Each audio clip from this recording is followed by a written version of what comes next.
నిజంగా అది అసలు ఎంత గొప్ప విషయం అంటే నిజంగా ఇటువంటి వాళ్ళు కదా మనకు కావాల్సింది రాజకీయ నాయకులు అంటే ఇటువంటి వాళ్ళు కదా అనే విధంగా నిజంగా వెళ్ళి పట్టుకొని నిజంగా గొప్ప విషయం అన్న. ఇటువంటి వాళ్ళు ఎవరైతే చేస్తున్నారో ఇంకా వాళ్ళందరినీ పట్టుకొని నిజంగా ఏదైతే ఉందో జైలు వేయడం కానీ కాకపోతే సీజ్ చేయడం అనేది నిజంగా చాలా గొప్ప విషయం. సోషల్ మీడియాలో ఏం నడుస్తుందంటే సోషల్ మీడియాలో ఏం చేస్తుందంటే సబ్ కలెక్టర్ సీజ్ చేసిందని పవన్ కళ్యాణ్ సీజ్ చేసిందని ఆయన వెళ్ళడం పవన్ కళ్యాణ్ అన్న వెళ్ళడం గిట్ట చాలా గొప్ప విషయం కదన్నా. అవునన్నా ముందు చేసిండ్రేమో. ఇంతకు ముందుకున్న రాజకీయ నాయకులు ఎవరన్నా ఇట్లా వెళ్ళి కనీసం మాట్లాడడం అన్న జరిగిందా? మాట్లాడడం గిట్ట జరగలే కదా. అది పవన్ కళ్యాణ్ వెళ్ళి అన్న వెళ్ళి పట్టుకొని అక్కడ మాట్లాడడం ఎవరైతే ఉన్నారో అక్కడ వాళ్ళని మాట్లాడడం అది గొప్ప విషయం. సోషల్ మీడియాలో ఏమంటారు అంటే సీజ్ చేసిందని సీజ్ చేసిండు అని అంటారు. అదే నేనేమంటున్నా, మరి సీజ్ చేసిన దాన్ని గిట్ట చూడడానికి గతంలో ఉన్న నాయకులు గాని ఎవరు వెళ్ళలేదు కదా. అటువంటిది పవన్ కళ్యాణ్ అన్న వెళ్ళిండు కదా, అది గొప్ప విషయం. ఏదో ఒకటి మేము చేసినాం అన్నట్టు ఇంత స్కామ్ జరుగుతుంటే మరి ఏం చేస్తుండ్రో మీరు సీజ్ చేస్తున్నా అన్నారు కదా.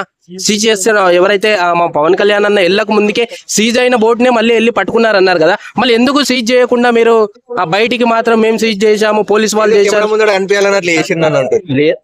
అది అనే వాళ్ళు అంటూనే ఉంటారన్న. చాలా ఒత్తిడి ఉండొచ్చు మరి అట్లా చేసిన.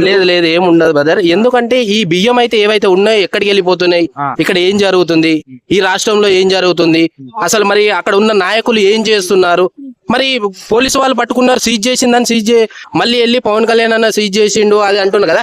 కనీసం చూడడానికన్నా గతం ఉన్న నాయకులు మరి ఏం చేసిండ్రు, గతంలో ఉన్న నాయకులు వాళ్ళు ఉన్న ప్రభుత్వంలో అప్పుడు ఏం చేసిండ్రు. ఇంత స్కామ్ జరుగుతుంటే గిట వాళ్ళు ఏం చేయలేకపోయింది కదా.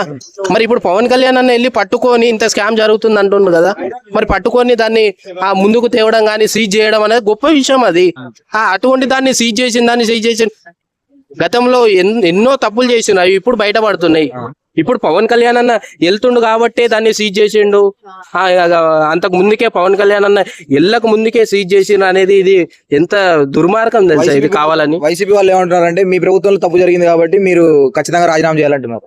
మీ గతమున్న ప్రభుత్వంలో ఎవరు జగనన్న ప్రభుత్వంలో ఇటువంటి స్కామ్లన్నీ జరిగినాయి కదా, ఇప్పుడు బయటపడుతున్నాయి. అది మా ప్రభుత్వం కొత్త ప్రభుత్వం వచ్చిన తర్వాత ఇప్పుడు ఆయన చేసిన గతంలో చేసిన లడ్డు విషయం కావచ్చు, ఇట్లాంటివన్నీ బయటపడుతున్నాయి, ఇప్పుడు పడుతున్నాయి. అంటే గతంలో జగన్మోహన్ రెడ్డి చేసిన తప్పులకి ఇప్పుడు ఇక్కడ మేము ఏదైతే గెలిచినామో చంద్రబాబు నాయుడు గారి మీద ఒత్తిడి పడుతుంది ఇప్పుడు.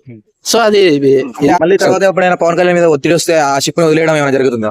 వదిలేడు బదర్. ఒక్కసారి బయటకు వచ్చిన తర్వాత సిప్పుని వదిలేసేది అవన్నీ ఏముండవు, ఒత్తిడి పడేది. అసలు ఒకసారి పట్టుకున్న తర్వాత ఇంకా అది ఆగిపోవాల్సిందే. ఇక్కడే ఏవైతే బియ్యం రిటర్న్ వచ్చినాయో అవి మన దగ్గరనే ఉంటాయి కానీ బయటికి వెళ్ళవు. అసలు అవి బయటికి వెళ్ళే అనే ఉద్దేశం గిట్ట ఉండదు. ఇక్కడే అయిపోతుంది మొత్తం. అంటే క్యాన్సిల్ చేసేసి ఆల్రెడీ సీజ్ చేసిన తర్వాత ఇంకా ఎక్కడికి వెళ్ళదు, అది మన రాష్ట్రంలోనే ఉంటుంది. సో అది